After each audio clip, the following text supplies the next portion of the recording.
Two of President Trump's lawyers were overheard by a New York Times reporter loudly discussing the Russia investigation last week at a Washington, D.C., steakhouse that is located next to the newspaper's D.C. bureau.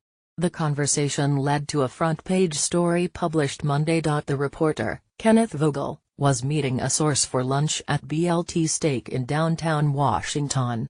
They were seated outside in the restaurant's sidewalk seating area.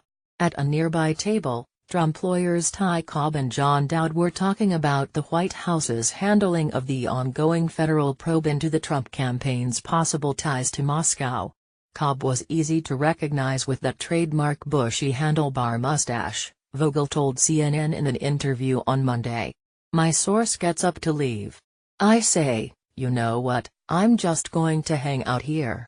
Neats at Ken Vogel on Trump's lawyers discussing Russia probe in public. It's puzzling they would be so indiscreet. https://t.co/4octave9l, CNN Newsroom, at CNN Newsroom September 18, 2017. As Vogel sat there alone, taking notes on his iPhone, Cobb and Dowd continued to discuss the case in a way that was easily audible to adjacent tables and passers-by. According to Vogel, Cobb was complaining that White House lawyer Donald F. McGahn too has not been forthcoming with information requested by the special counsel in charge of the investigation, suggesting McGahn had a couple documents locked in a safe and that there is a McGahn spy within the Trump legal team.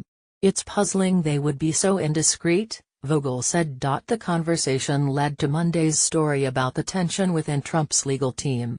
Vogel tweeted a photo of Cobb and Dowd at the steakhouse along with a link to the piece. According to the Times, when the paper approached the White House about Cobb and Dowd's open-air comments, McGahn privately erupted at Cobb and White House Chief of Staff John Kelly sharply reprimanded him. Cobb did not immediately respond to a request for comment. Earlier this month, Cobb engaged in a lengthy email exchange with the owner of a popular Washington ramen restaurant.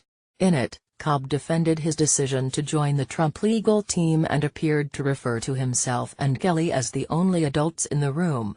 Cobb also exchanged emails with a prankster who was posing as White House social media director Dan Scavino. Read more from Yahoo News.